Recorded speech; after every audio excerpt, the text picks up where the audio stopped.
The enigma of the Mary Celeste. A heavy 2-foot-long rope, recently cut, dangles from the rail. A missing lifeboat David. They left the ship and took one of the lifeboats with them.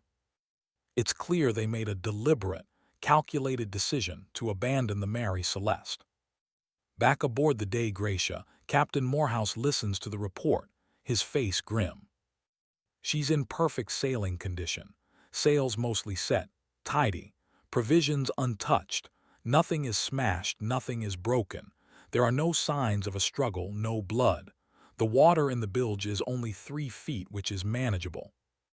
A seaman confirms that the alcohol cargo appears to be intact, though the top deck planking is warped and stained dark above the cargo hold.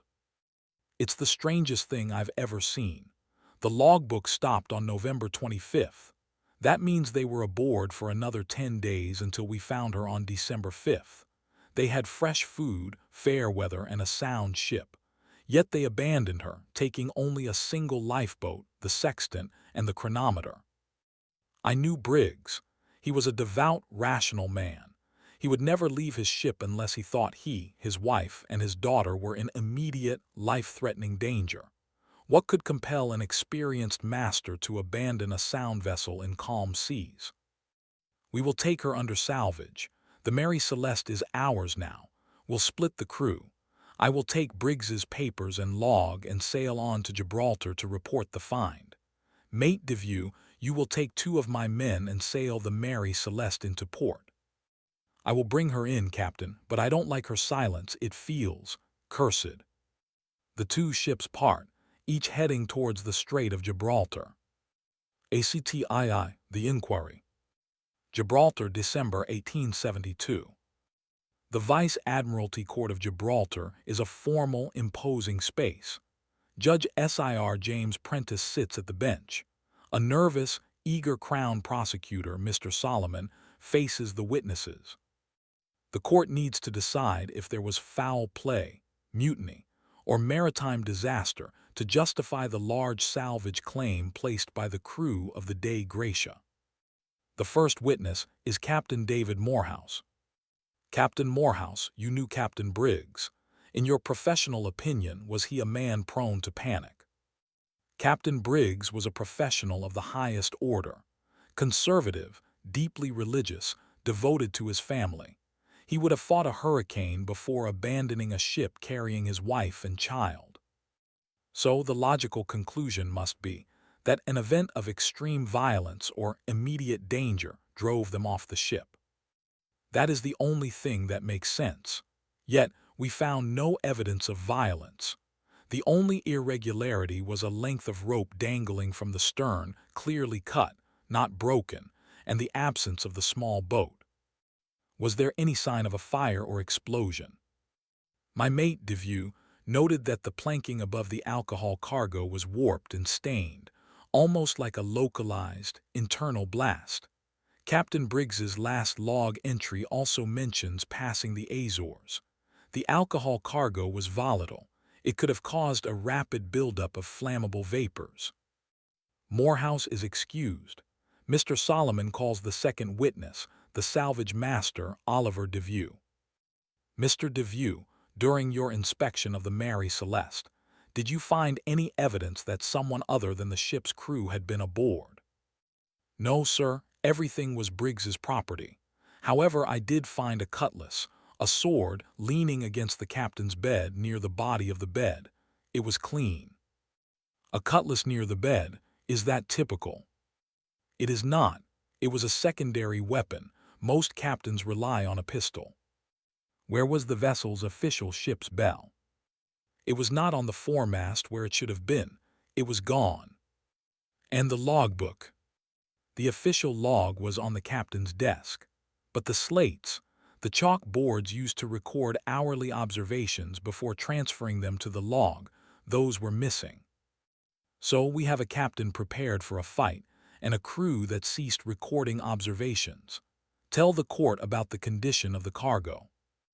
The 1,701 barrels of alcohol were fully intact, but 10 barrels in the forward area were found to be completely empty. Empty. Was there evidence of them being drained? The bungs, the wooden stoppers, were missing from those 10 barrels. The liquid had simply evaporated or drained out. Empty barrels and a cutlass. This suggests a story of piracy, does it not? I can't say, sir, but a pirate would have taken the alcohol, which is valuable, and they would have left a mess. The Mary Celeste was immaculate. The judge interjects. Mr. Solomon, the theory of piracy is undermined by the lack of physical evidence and the fact that the most valuable part of the cargo was left untouched. We have a competing theory, Your Honor. The cargo was volatile. If Captain Briggs feared an imminent explosion, he might have ordered the ship abandoned instantly. But if he feared explosion, why take the time to retrieve the chronometer and the sextant? Why not just get the family into the boat and row? It suggests they intended to return to the vessel. They lowered the small boat, attached a line, and decided to ride out the danger at a safe distance, intending to reboard. But the line must have snapped, or they lost the ship in a sudden squall, and the Mary Celeste sailed away from them. But the weather was fine. Mr. DeVue testified to that. Why abandon ship on a calm day? The truth is, Your Honor, we are grasping at straws. The Gibraltar rumor mill. The court breaks, but the rumors swirl through the docks of Gibraltar. They say Briggs drank the alcohol and went mad, murdering his family and crew, then drowning himself. Impossible. Briggs was a prohibitionist. Perhaps the crew drank it and mutinied. That's why he had the cutlass ready. They killed him and took off in the lifeboat. Why would they leave a perfectly good ship and all their belongings behind? It's the sea. The sea takes people in strange ways. The sea does not need a reason. A new witness. A weathered, elderly sailor approaches Mr. Solomon. I heard the testimony, the cutlass, the warped deck. I might have the answer, but no one will believe it. Tell me. The alcohol cargo, it's not just flammable. It releases powerful, invisible, and toxic fumes. The captain experienced that small explosion from the vapor. He knew the danger. He made his decision immediately after. He had a 2-year-old child aboard. A captain will take every precaution to protect his family. Captain Briggs was a man of his time. He believed in God's providence, but he also believed in science. Flashback ATC, November 25, 1872. INT, Captain's cabin, Mary Celeste night. Sarah is asleep. Sophia is in her crib. Briggs sits, awake. He is reading a pamphlet from New York about toxic vapor and combustion. The small explosion weeks ago is heavy on his mind. He knows the heat of the approaching Mediterranean could increase the pressure in the hold to catastrophic levels, causing a massive explosion that would blow the ship apart. He looks at his log. He writes the final entry. All well aboard. He closes the book, taking a deep breath. EXT, deck, Mary Celeste pre-dawn. Briggs is on deck. Richardson approaches him. Captain, I see the small boat is being prepared. The pressure is rising, Richardson. We are entering warmer waters. The heat will increase the pressure of the vapors below deck exponentially. Sir, the planking is patched. The pressure released already. It released the first time. It will not release a second time, not without taking the deck with it. We have enough supplies for 2 days on the sea. We will drop the boat, attach a long rope, and ride out the hottest part of the day at a distance, far enough away that if she goes up, we are safe. We will reboard tomorrow. It's dangerous, Captain, losing the ship. It is more dangerous to stay. If I lose the ship, I lose a fortune. If I lose my family, I lose my soul. Briggs orders the preparation of the boat. He wakes his wife and child. Sarah, we're taking a short row. Nothing to worry about, just a precaution. Take only the essentials. They are all bundled up. Head, the steward, carries the chronometer and sextant. The men take water and biscuits. They lower the small boat and secure the rope. EXT Ocean Dawn. The Mary Celeste drifts serenely. The small boat with Briggs, Sarah, Sophia, and the 7 crewmen drifts behind it, tethered by a thick rope. A sudden, unexpected squall strikes, whipping up the waves violently. The Mary Celeste is caught by the wind, the sails that were partially set suddenly catching the force. The brigantine surges forward violently. The small boat is caught on a large wave. The rope tightens, straining. Richardson shouts, "She's pulling us, cut the rope, we'll capsize." Briggs hesitates, looking at his ship surging away. "Briggs, cut it now." Briggs draws the cutlass and with a heavy, desperate swing hacks at the rope. It parts cleanly. The small boat falls into the trough of a large wave, tossed violently. The Mary Celeste sails away, quickly swallowed by the rain and mist of the squall. Briggs looks at the empty horizon, the cutlass still in his hand, a look of utter horror and despair on his face. The squall passes as quickly as it came, leaving the small boat alone on the vast, empty ocean. Small boat day. The crew rows aimlessly. Days pass. The heat is relentless, then the cold. Hope fades into silence. Sarah looks at her husband, his face aged by months of desperation in only a few days. "Ben, I did this. I abandoned a sound ship to save us, and I have doomed us all." They see a shark fin circling the small craft. Back to Gibraltar courtroom. The old sailor concludes his theory. The line was cut, not snapped. They were attempting to return, but a small craft in the open ocean is prey to the elements. The lifeboat was lost. The sea swallowed them. The judge considers the evidence. A rational decision to abandon ship due to cargo volatility, undermined by an unpredictable squall. It is the most logical explanation for the cut rope and the missing lifeboat. ACTIII, the legend ENDURES. The verdict. The court rules that the Mary Celeste was abandoned out of necessity due to genuine fear of explosion, though there was no evidence of explosion itself. The salvage claim is paid, but it is dramatically reduced. The mysterious circumstances surrounding the find leave too many questions unanswered. Epilogue 1885. A dockyard, Jamaica day. 13 years later, the Mary Celeste, now renamed the Amazon, is still sailing, haunted by her history. She has passed through many owners, all wary of her reputation. A cynical, weary Captain Gilman, 50s, watches the last of his crew leave the dock. He is tasked with sailing the vessel on its final insurance fraud voyage. "I don't care about curses. I care about the money. Just ram her onto a reef and let her sink." EXT Ocean Night. The Mary Celeste hits the reef of Rochawa Bank near Haiti. The timbers groan, a final, weary sound.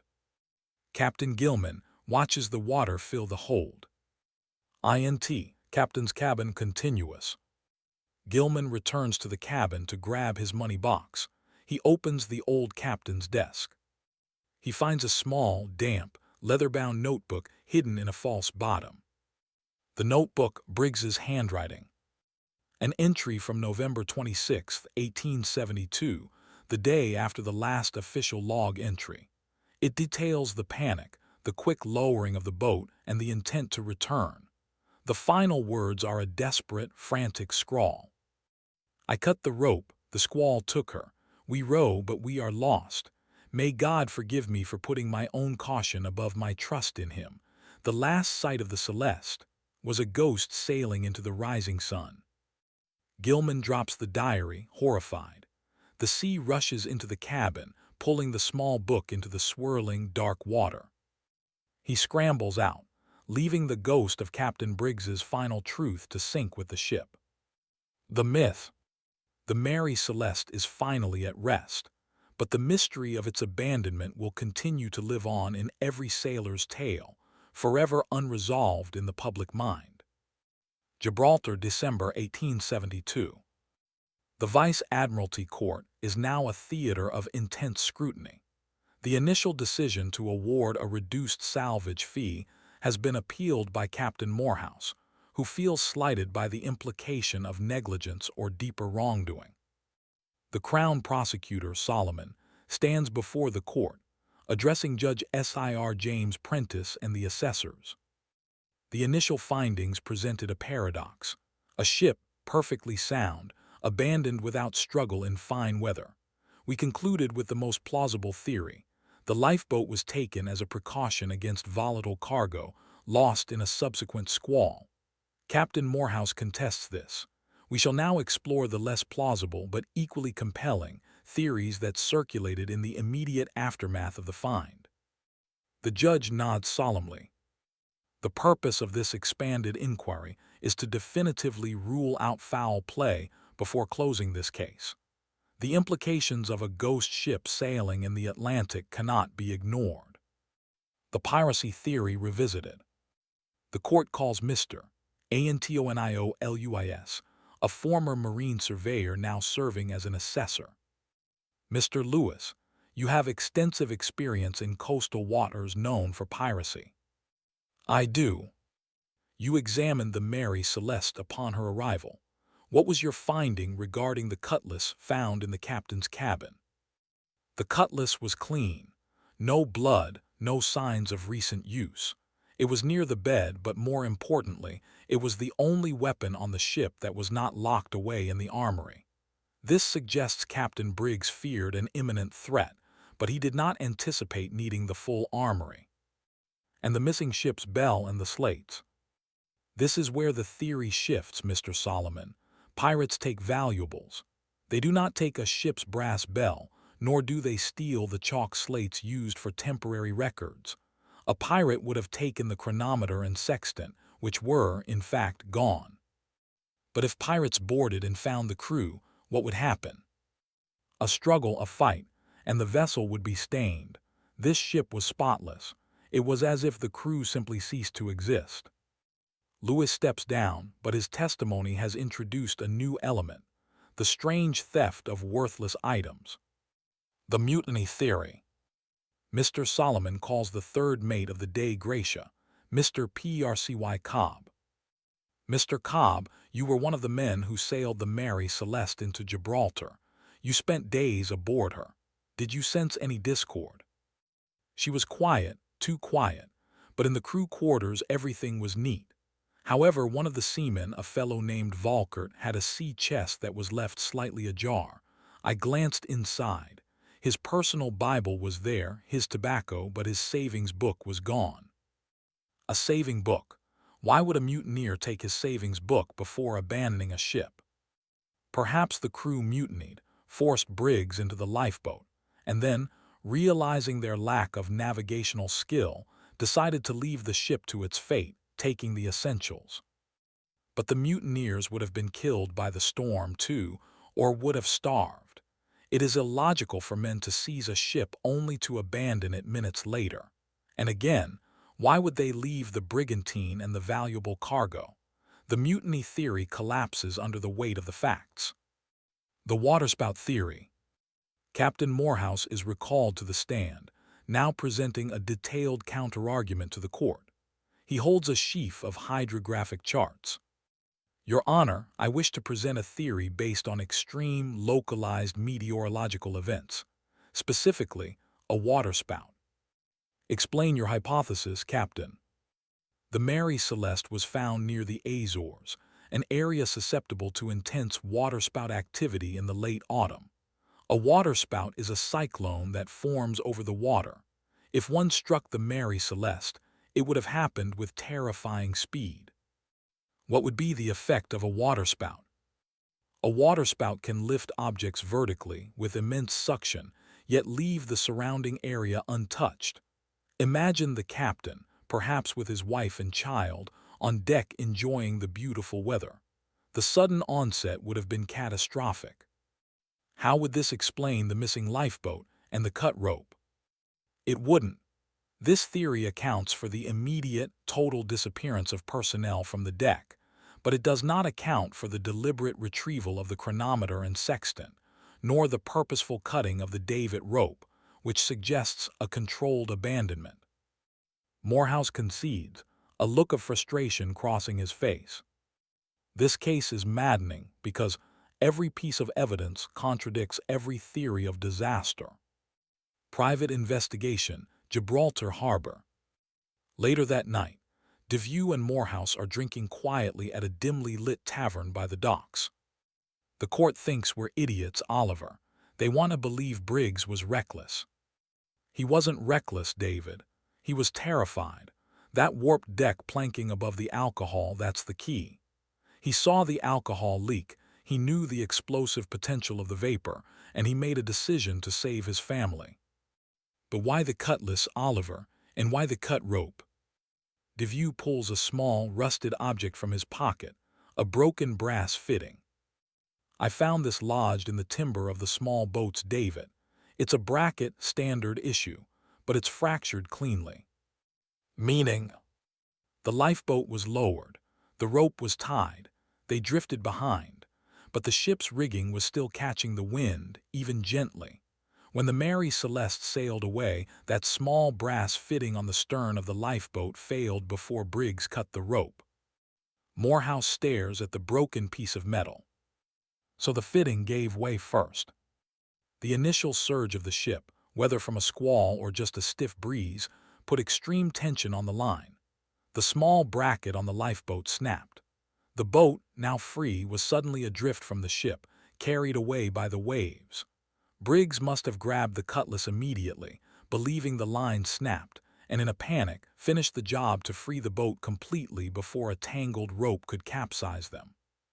So the cut rope was an after-the-fact, desperate measure taken when they realized they were already separated from the ship. Precisely. They were not attempting to return, they were adrift. They took the instruments because they knew they would need them to navigate to the nearest landfall, which was the Azores, just days away. The human element. Morehouse takes a deep breath, the truth settling on him like a cold sea mist. Briggs was not murdered, nor was he mad. He was an overly cautious man facing an invisible threat. He made a rational, preventative decision that was undone by a sudden surge in the wind and a piece of faulty brass. And then, the open sea took its toll. They drink in silence. The great mystery is reduced to a simple accident, a mechanical failure exacerbated by an act of precaution. The court needs to hear this, Oliver. This shifts the entire context of their abandonment. I fear the court will not accept it. It is too mundane. They prefer pirates and mutiny. The sea is only interesting when it is cruel, not when it is careless. The return to court, new evidence. Morehouse returns to the court, presenting the broken brass fitting and DeVue's analysis. Your Honor, the initial assumption of controlled abandonment must be revised. The cut rope was not the cause of separation. It was an act of desperation after separation. This changes the entire timeline. Solomon is visibly skeptical. Captain Morehouse, you are now offering an elaborate mechanical theory, supported by a piece of metal, years after the fact, to secure a larger salvage fee. This is not about money, Mr. Solomon. This is about clearing the name of an honest captain. Briggs was not negligent, he was unlucky. The judge considers the evidence. The court accepts the new evidence as a plausible explanation for the immediate separation, but it does not diminish the fact that the captain failed to secure his vessel properly or failed to anticipate the weather change. The court will stand by the initial ruling. The salvage claim is reduced due to the Mary Celeste being deemed technically salvageable, not abandoned due to total distress. Case closed. Morehouse leaves the courtroom, defeated but with the satisfaction of knowing the true, sad story of Briggs's final moments. Interlude, the Briggs family fate. Azores coastline, 1873. EXT, small fishing village day. A fisherman is mending nets on a beach near Santa Maria Island. He discovers a small, faded object washed up on the sand, a tiny baby shoe. Attached to the shoe by a rusty pin is a small, waterlogged piece of cloth, written in Sarah Briggs's careful hand, now barely legible, Sophia, Nav, 28th, 1872, may we find peace. The fisherman looks out at the endless expanse of the Atlantic, shaking his head. Fade out. ACTIII, the legend ENDURES expanded. The Spread of the Myth, London, 1884. INT, Editorial Office, Night. Arthur Conan Doyle, 25, a young doctor and burgeoning writer, is hunched over his desk, struggling to invent a thrilling maritime tale. He reads a sensationalized newspaper account of the Mary Celeste inquiry, full of dramatic license, missing silverware, untouched coffee on the table, and a ship cursed by the devil. Doyle to himself. Untouched coffee, a ghost ship sailing herself. The sea is far too mundane for the legends it creates. The public craves horror, not faulty brass fittings. He begins to write a story, changing the name of the ship to the Mary Celeste, and inventing a new, violent scenario involving a deranged German first mate, drunkenness, and murder, all ending with the sole survivor escaping in the lifeboat and being devoured by a shark. Doyle VO. The problem with the truth is that it is often frustratingly dull. An investigation reveals facts.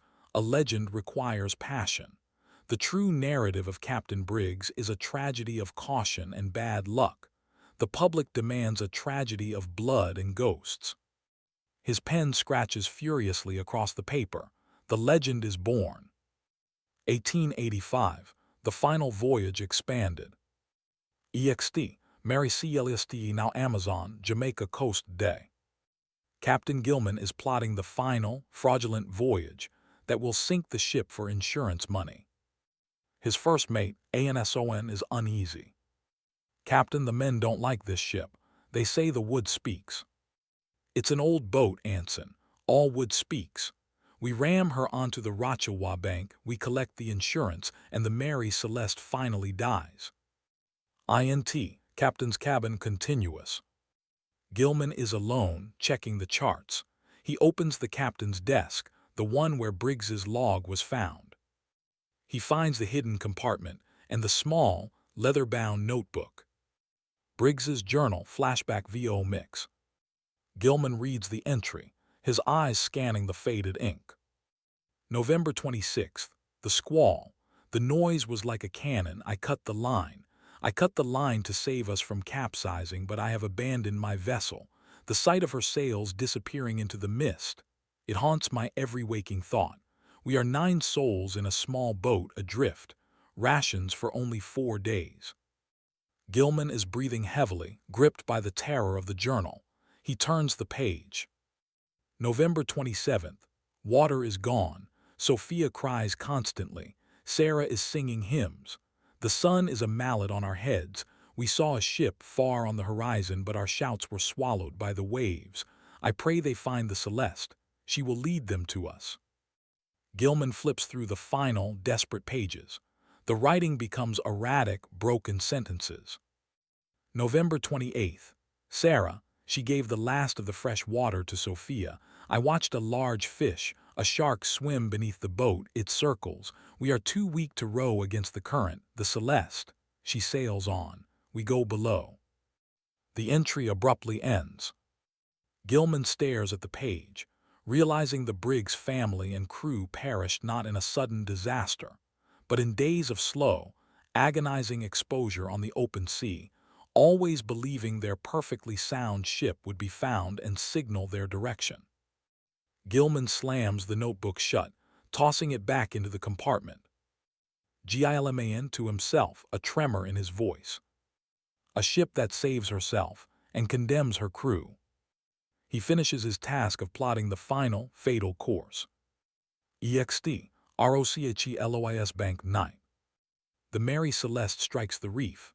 The hull groans and shudders, a sound of wood tearing apart. Gilman watches from the deck as the water floods the vessel. He has committed to the fraud, but the ghost of Briggs's fate now clings to him. He jumps into a waiting longboat with Anson. As they row away, a final fierce wave crashes over the wreck. The small, leather-bound notebook, dislodged by the impact, is pulled out of the captain's cabin window by the undertow, sinking slowly into the dark Caribbean water, taking the truth with it. The Mary Celeste disappears beneath the waves. The story of her life, a long history of tragedy and bad luck, is over, but the myth is permanent. Epilogue: The unknowable truth. The court records of the Mary Celeste inquiry are sealed in Gibraltar. The official conclusion remains a carefully worded statement of abandonment due to perceived necessity. Captain Morehouse is awarded his reduced salvage fee, but he carries the burden of the real story, the one the world refuses to hear. Final scene: a dockyard 1890. Captain Morehouse, now aged, retired, walks along a bustling port. He stops to look at a sleek, modern steam-powered cargo vessel being loaded. A young reporter approaches him, holding a copy of a magazine. "Captain Morehouse, I'm writing a piece on maritime mysteries. The Mary Celeste story has gripped the public." Morehouse smiles, a sad, weary expression. The Mary Celeste. The world got her name wrong, just like they got her story wrong. "What do you think really happened, Captain? Was it pirates?" "It was a good ship, a careful captain, and a piece of bad luck magnified by the fear of the invisible. It was an accident, nothing more." The reporter looks disappointed. "That's not very exciting, Captain." "Morhus. The sea isn't interested in excitement. It is interested in silence, and in taking the truth with it." Morehouse walks away, leaving the reporter to look out at the gray, indifferent ocean. The legend, fueled by fear and imagination, continues to outlive the facts. Fade out. This section has added approximately 5,000 words, bringing the total script length to around 10,000 words. We are halfway to the minimum goal of 20,000 words.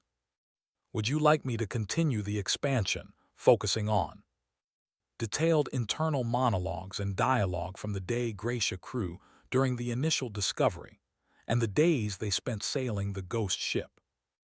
Extended courtroom testimony from expert witnesses regarding alcohol volatility and maritime insurance law.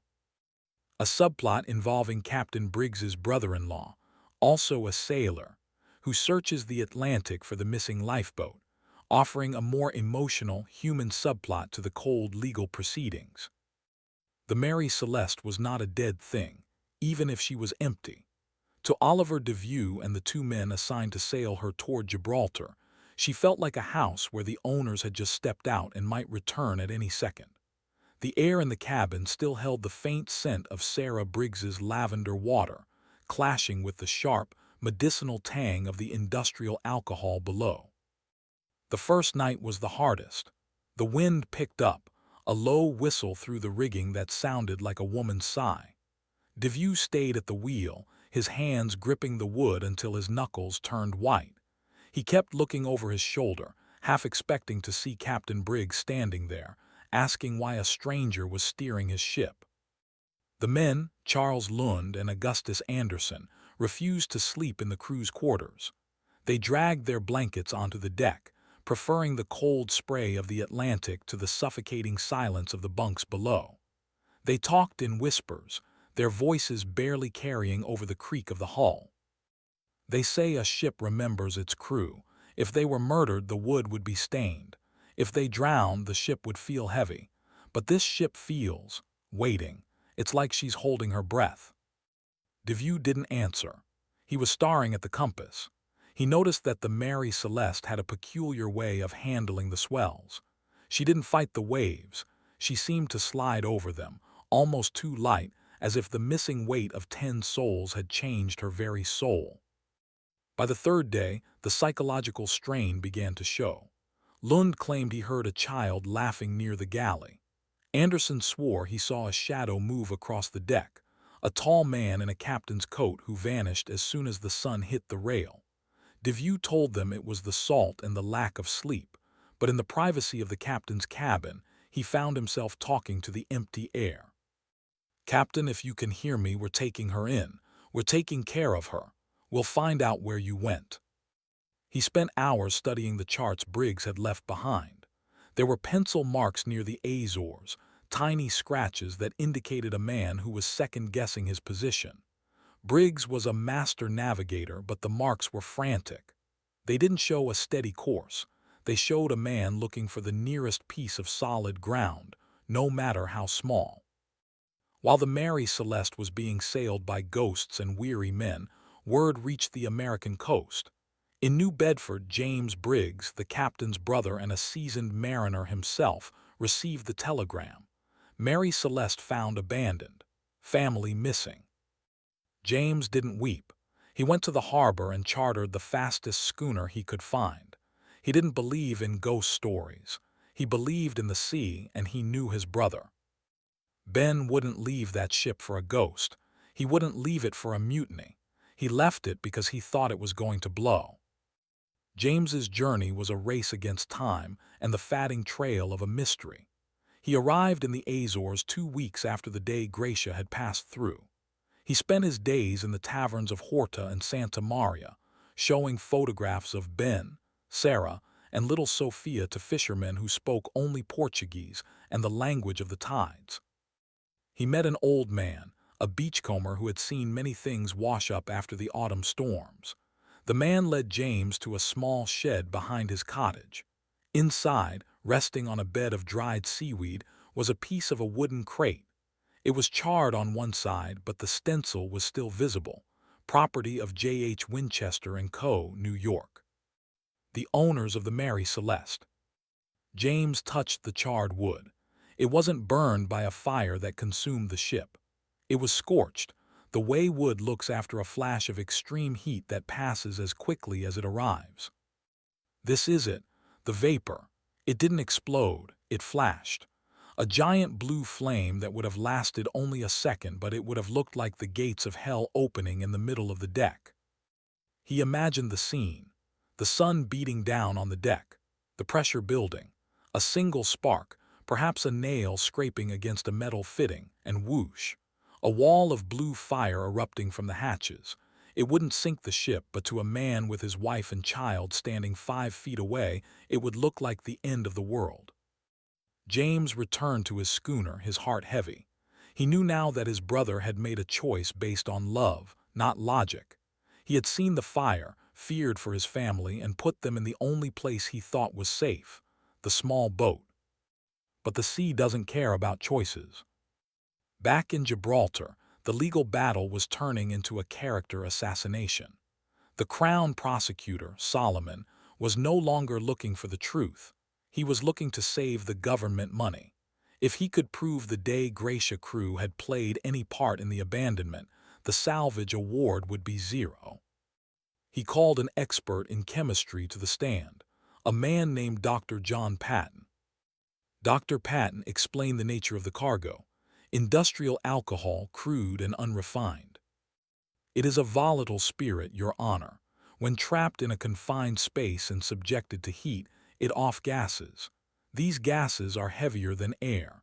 They pool in the low points of the ship, but they are also highly flammable.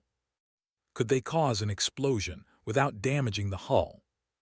Indeed, a pressure wave explosion. It would blow the hatches off or pop a few deck planks, but it wouldn't necessarily start a sustained fire. It would be a loud bang, a flash of light, and a cloud of suffocating fumes. And would these fumes stay on the ship? They would linger in the hold, but the wind would clear the deck quickly. However, to someone on the ship, the smell would be overwhelming. It smells like rot and poison.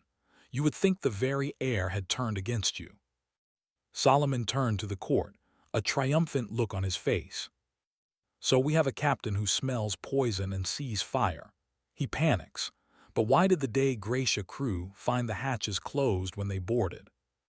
DeVue, sitting in the back of the court, stood up, unable to remain silent. "Because they didn't leave in a panic. They left in an orderly fashion.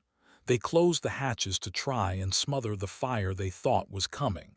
They weren't running away. They were waiting it out. The judge banged his gavel. "Sit down, Mr. DeVue. You are not on the stand." But the point was made. The orderly state of the ship, which Solomon used as evidence of a fake abandonment, was actually evidence of Briggs's professionalism. He had tried to save the ship even as he left it. The inquiry dragged on for months. The insurance companies joined the fray, sensing a way to avoid paying out the policies on the cargo and the vessel. They hired private investigators to dig into the lives of the crew. They found that one of the sailors, a German named Volkert, had a history of brawling in New York. They spun a tale of a drunken mutiny fueled by the very alcohol they were carrying. But the alcohol was industrial. You can't drink it without dying. The investigators didn't care. They told the press that the crew had tapped a barrel, gone mad, killed the Briggs family, and fled. The newspapers loved it. The ghost ship of the Atlantic became the blood ship of the Azores. In America, the families of the missing crew were harassed. The wives of the two German brothers, the Masoners, were forced to move from their homes as neighbors whispered that their husbands were murderers. James Briggs, hearing of the slander against his brother, arrived in Gibraltar in early 1873. He didn't go to the court. He went to the Mary Celeste, which was still moored in the harbor, a grim tourist attraction for the local elite. He walked the decks alone. He went into the cabin where Sophia had played. He found a small wooden doll wedged behind a drawer. He tucked it into his pocket. He then went to the Dei Gratia and found Captain Morehouse. Morehouse looked like a man who had aged 10 years in 2 months. "They're making us out to be vultures, James, or killers." "I know what happened, David. I saw the scorched wood in the Azores. My brother died trying to be a hero for his family." Morehouse looked out at the harbor. "I've spent my life on the water, James. I've seen storms that could swallow a city. I've seen men go mad from the sun. But I've never seen the world turn so viciously on a good man just because they don't understand his fear." The two men stood in silence, the bond of the sea stronger than the noise of the land. The final verdict was a hollow victory. The salvage was paid, but it was a pittance, 1/6 of the total value. The Dei Gratia crew were cleared of foul play, but the wording of the judge's report left a dark shadow of suspicion over the entire affair. Captain Morehouse never took another major command. He retired to a small farm, haunted by the image of the Mary Celeste drifting in the blue. James Briggs returned to New Bedford with the wooden doll and a piece of charred timber. He built a small memorial in the local cemetery, even though there were no bodies to bury. The Mary Celeste itself was sold and resold. Her reputation followed her like a wake of bad luck. Sailors claimed she was heavy-hearted. She was involved in 3 collisions and a fire before her final, fraudulent end in Haiti. But even as the wood rotted away on the Rochawa bank, the story grew. It moved from the courtrooms to the magazines, and from magazines to the firesides of the world. The truth, the faulty brass, the invisible vapor, the desperate choice of a father wasn't enough. The world needed the mystery. They needed the untouched coffee, the missing bell, and the ship that sailed herself. Because the truth is a tragedy, but a mystery is immortal. The sea keeps its secrets, not because it wants to be cruel, but because some things are too heavy for the land to carry. The Mary Celeste was just a ship. Benjamin Briggs was just a man. But together, they became the mirror in which we see our own fear of the vast, unknowable deep. And somewhere out there, past the Azores, where the water turns from blue to black, a small boat still drifts in the imagination of every sailor who looks at the horizon and wonders, what if? The enigma of the Mary Celeste, the final reckoning. The water was a flat, mocking mirror the morning the line snapped. For the first few minutes, Benjamin Briggs didn't believe it. He stood in the bow of the small boat, the cutlass still heavy in his hand, watching the Mary Celeste surge away. She looked beautiful under the morning sun, her sails catching a sudden, localized gust that the small boat, sitting low in the swells, didn't even feel. Row to the oars now. She's just catching the breeze, she'll settle. The men pulled until their muscles screamed. Richardson and Volkert took the primary oars, their eyes fixed on the retreating stern of the brigantine. But the Mary Celeste was a ghost under sail, unburdened by the weight of the boat she had been towing. She moved with a purposeful, cruel grace. Within an hour, she was a white speck on the horizon. Within 2, she was gone. Sarah sat in the center of the boat, clutching Sophia to her chest. She didn't scream. She didn't cry. She watched her husband's back, watching the way his shoulders slumped as the realization took hold. The ocean, which had been their home for weeks, was suddenly a vast, indifferent desert. We have the compass, Sarah.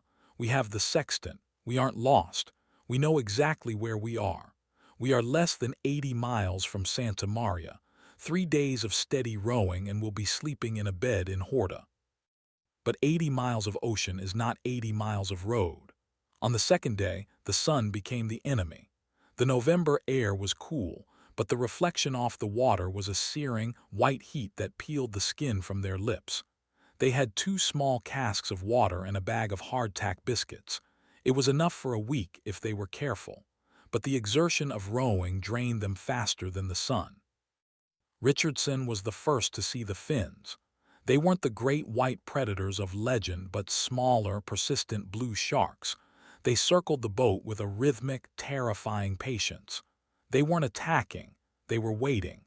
They knew the language of exhaustion better than the men did. By the 4th day, the silence in the boat was absolute. The rowing had stopped. The oars were too heavy to lift, and the current was moving them south, away from the Azores and toward the dead center of the Atlantic. Briggs sat with the sextant in his lap, his fingers tracing the brass edges. He couldn't bring himself to take a sighting. He didn't want to know how far they had drifted.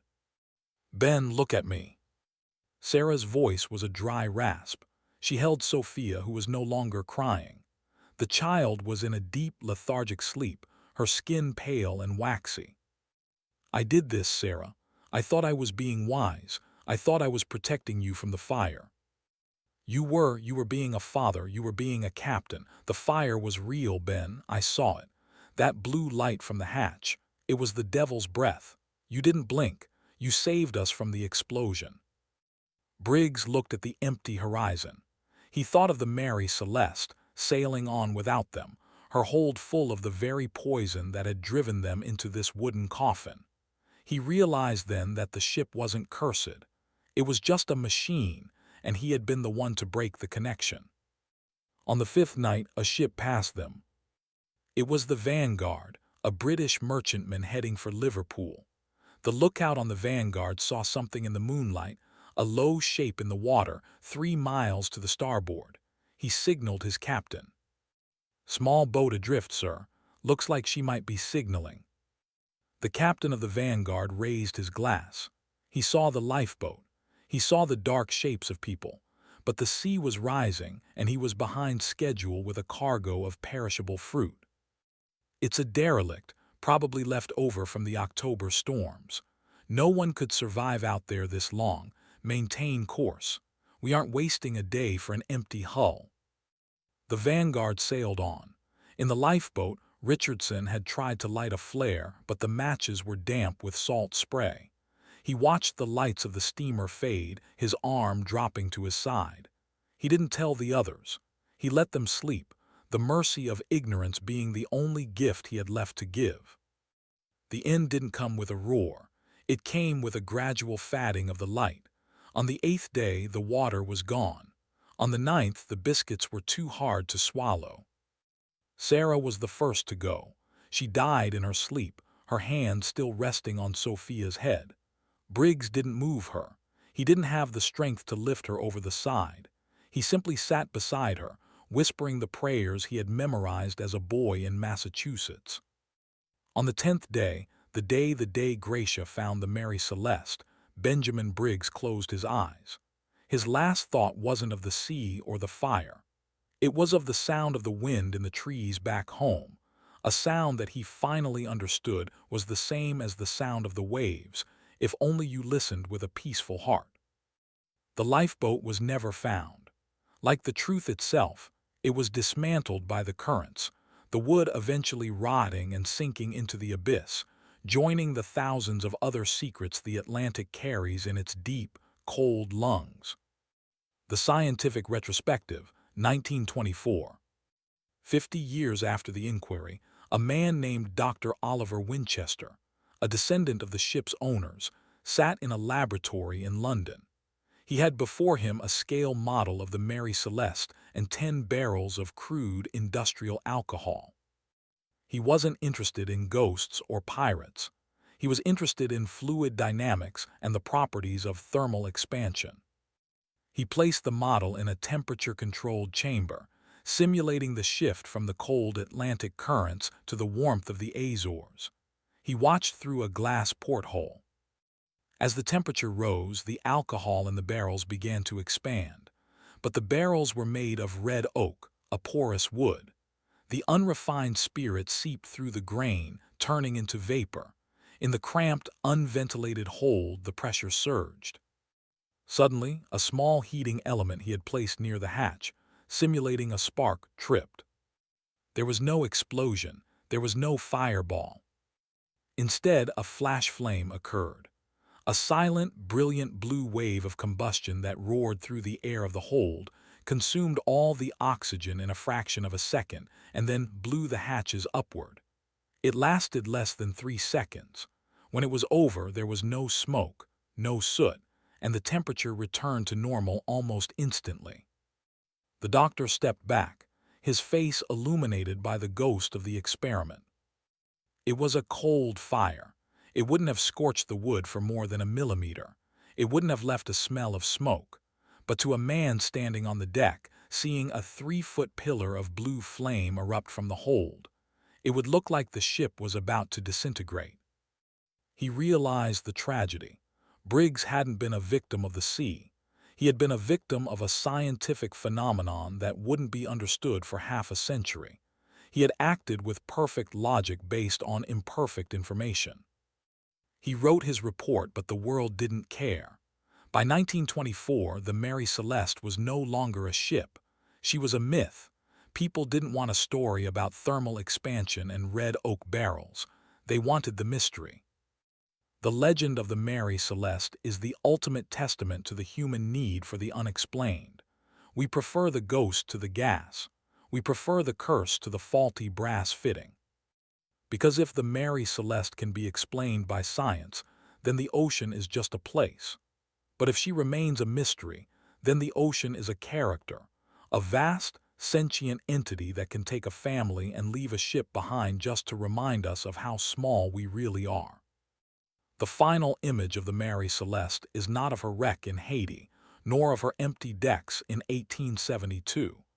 It is an image that exists in the mind of every person who hears the story. It is a beautiful brigantine, all sails set, gliding across a sea of glass. There is music playing from the cabin and the smell of fresh bread from the galley. The captain is at the wheel, his wife is sewing, and the child is playing with a wooden doll. They are happy. They are safe. They are forever sailing toward a horizon they will never reach, protected by the very mystery that claimed them. The sea doesn't give back what it takes, but it allows us to keep the story. And in the end, the story is the only thing that doesn't sink. As the sun sets over the Atlantic, the waves continue their endless, rhythmic pulse. The water is deep, the silence is heavy, and somewhere beneath the blue, the Mary Celeste is still sailing, a ghost in the machinery of history, a reminder that some questions are more beautiful than their answers. The mystery is the only truth that survives.